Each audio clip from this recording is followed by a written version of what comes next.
Episode की शुरुआत में हमें वापस से उन्हीं दोनों लड़कों को दिखाया जाता है जो कि बात कर रहे थे कि किस तरीके से वो जा कर के टोक्यो के अंदर सुपर कार्स को खरीदेंगे और वो यहाँ अपने विलेज के अंदर इस तरह की कार को कभी भी नहीं खरीद सकते। इने फिर उन दोनों लड़कों को हेलो करती हैं जिससे वो दोनों लड़के खुश हो जाते हैं। आगे वो उन दोनों को बताती हैं कि यहाँ पे पेस्टिसाइड्स को वो लोग छिड़कने वाले हैं तो वो पेड़ों से थोड़ा दूर रहें, लेकिन अगर वो उसमें सांस भी लेते हैं तो उन्हें कोई दिक्कत नहीं होगी। तभी वहाँ पे शोजो भी आ जाते हैं जिन्हें देख करके वो दोनों लड़के काफ़ी हैरान होते हैं क्योंकि वो एक अलग तरह की गाड़ी के अंदर बैठे हुए थे जो कि बिल्कुल रेड कलर की थी।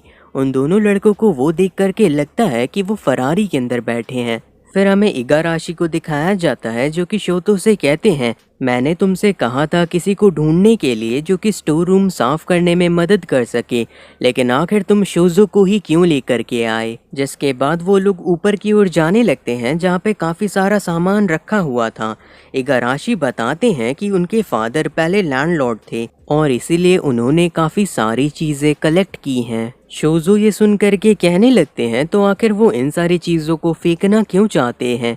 इगाराशी बताते हैं क्योंकि अब इन सारी चीज़ों का कोई काम नहीं है। शोतो तभी अपने ग्रैंडपा से कहने लगता है कि क्या ये ट्रंक भी बेकार का है, लेकिन उस ट्रंक को देखने के बाद इगाराशी बिल्कुल ही शांत हो जाते हैं। शोजो फिर बताते हैं कि ये ट्रंक शायद मिसाका का है जो कि इगाराशी की वाइफ थी। इगाराशी उस ट्रंक के ऊपर हाथ रख करके सोचने लगते हैं कि वो किस तरीके से अपनी वाइफ के साथ समय बिताया करते थे। जिसके बाद वो शोजो और सोतो से कहते हैं कि वो लोग बाहर चले जाएं, उन्हें थोड़ा टाइम चाहिए अकेले में। शोजो उनकी बात को मान लेते हैं। जिसके बाद हमें बाहर का सीन दिखाया जाता है जहाँ पे शोतो बात कर रहा था इन सारी एंटीक चीजों को प्रिजर्व करके रखने के लिए। जिसके बाद वो लोग सारे सामान को बाहर ले आते हैं उस ट्रंक को छोड़ करके। शोजो फिर इगाराशी से कहने लगते हैं कि आखिर वो इस स्टोरेज रूम को हटाना क्यों चाहते हैं। तो फिर इगाराशी बताते हैं क्योंकि विलेज में अब कोई इसकी मेंटेनेंस नहीं कर सकता, साथ ही साथ उनके बेटे शहर में रहना चाहते हैं तो वो कभी भी फार्मिंग करने के लिए यहाँ पे नहीं आएंगे। जिसके बाद वो अपने एक फ्रेंड से बात करने लगते हैं इसे डिमोलिश कराने के लिए और ये सारी चीज़ें पीछे खड़ा होके शोतो भी सुन रहा था। शोजो फिर पूछते हैं शोतो से कि आखिर वो आगे क्या करना चाहता है। तो फिर शोतो बताता है कि वो भी टोक्यो जा कर के एक प्रोफेशनल सॉकर प्लेयर बनना चाहता है, लेकिन वो इस जगह को भी काफ़ी ज़्यादा प्यार करता है क्योंकि इस जगह ने उसे काफ़ी सारी चीज़ें दी हैं और वो इस जगह को कभी भी नहीं भूल सकता। और हो सकता है कि वो आगे चल के यहाँ पे आकर के फार्मिंग भी करे। शोतो की ये सारी बातें इगाराशी भी सुन लेते हैं और काफ़ी हैरान होते हैं। शोतो की इस तरह की बातें सुन करके इगाराशी रोना शुरू कर देते हैं और कहते हैं कि उन्होंने प्लान कैंसिल कर दिया है इसे डिमोलिश कराने का।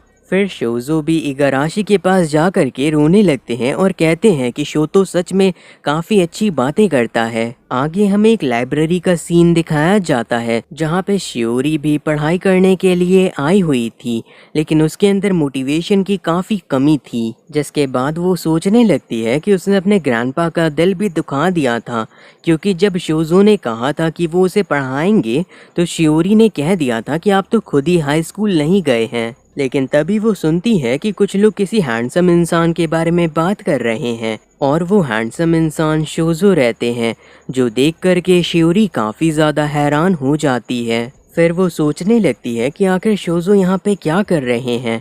अगर अभी वो उनके सामने जाएगी तो चीज़ें काफ़ी ज़्यादा ही अजीब हो जाएंगी। शोजो फिर पढ़ने के लिए बैठ जाते हैं और शियोरी देखती है कि वो हाई स्कूल की किताबों को पढ़ रहे हैं और फिर वो सोचने लगती है कि आखिर वो हाई स्कूल की किताबों को क्यों पढ़ रहे हैं। फिर उसे ग्रैंडमा की बातें याद आती हैं कि उनके ग्रैंडपा को पढ़ने का मौका ही नहीं मिला जबकि वो खुद पढ़ना चाहते थे, जिससे शियोरी को भी पढ़ने के लिए मोटिवेशन मिल जाता है। फिर वो धीमे से शोजो को थैंक यू करती है उसकी पढ़ाई में मदद करने के लिए।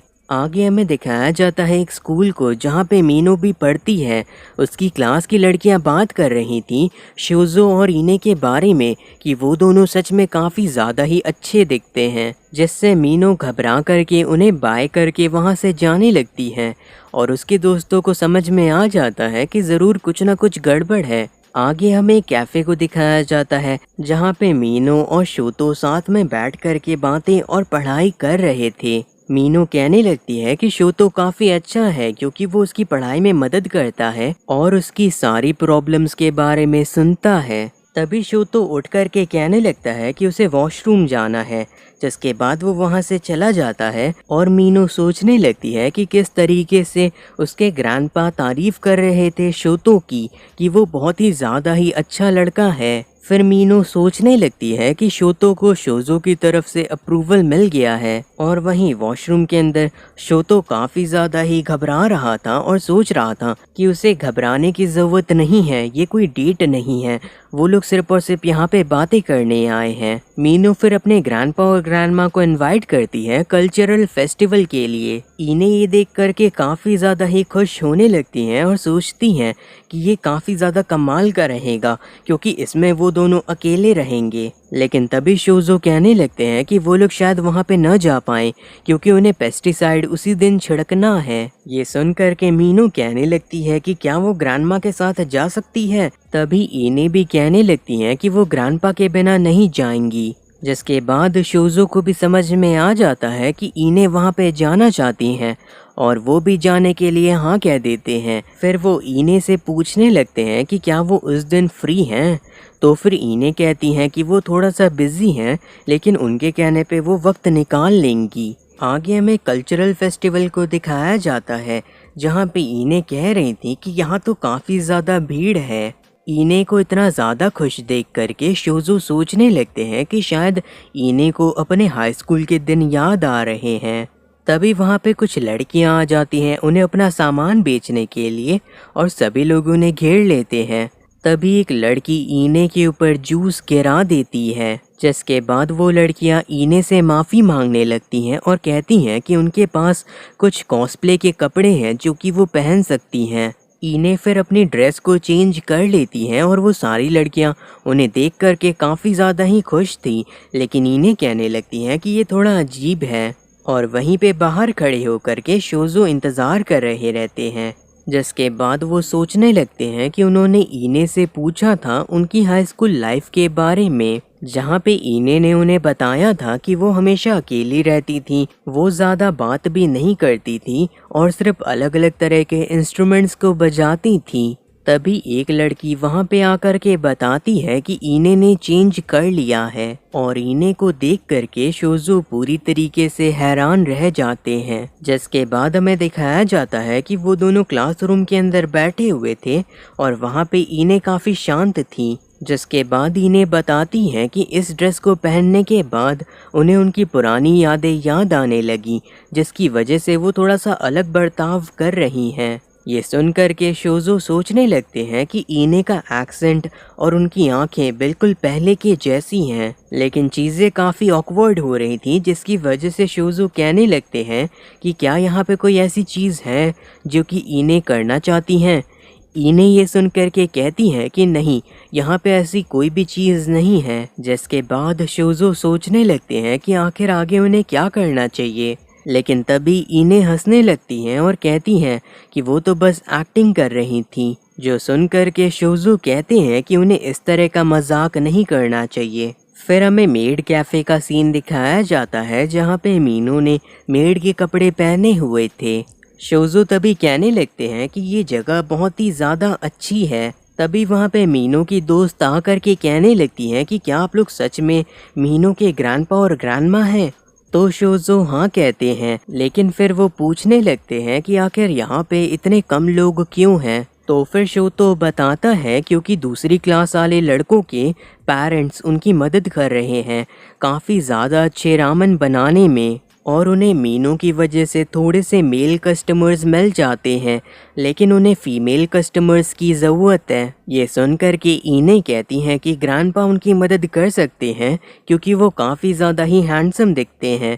ग्रैंडपा मना करते हैं, लेकिन सभी लोग काफ़ी ज़्यादा इंसिस्ट करते हैं। फिर हमें दिखाया जाता है कि रामेन वाले लोगों के कस्टमर्स कम होने लगते हैं क्योंकि सारी फीमेल्स कैफ़े जा रही थी शोजो की वजह से, और उन्हें शोजो के बात करने का तरीका काफ़ी पसंद आ रहा था। फिर वो लोग उस हाई स्कूल के सारे पुराने स्टूडेंट्स की फ़ोटो को देखते हैं और तभी इन्हें कहने लगती हैं कि अगर वो हाई स्कूल गए होते तो उनकी भी फ़ोटो यहाँ पे होती।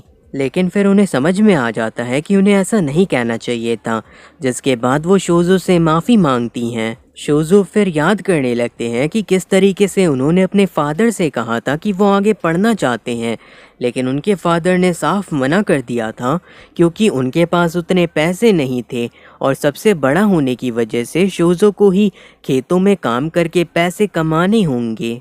लेकिन फिर शोज़ो कहने लगते हैं कि उनका हाई स्कूल न जाना इतना ज़्यादा बुरा भी नहीं था, क्योंकि हाई स्कूल जाने के टाइम पे ही वो इने के साथ बैठ कर के बातें करते थे, इसीलिए उन्हें हाई स्कूल न जाने का कोई भी दुख नहीं है। इने ये सारी बातें सुन करके कुछ कहने वाली थी, लेकिन फिर वो चुप हो जाती हैं क्योंकि सारे बच्चे उन लोगों की फ़ोटो ले रहे थे, जिसके बाद वो दोनों वहाँ से चले जाते हैं। आगे हमें शोतो को दिखाया जाता है जो कि मीनो से कैंप फायर में साथ चलने के लिए पूछने का सोच रहा था, लेकिन मीनो के साथ वहाँ पे इने भी थी, जिसकी वजह से वो हिम्मत नहीं कर पा रहा था। तभी वहाँ पे शोज़ो भी आ जाते हैं, जिन्हें देख करके शोतो काफ़ी घबरा जाता है।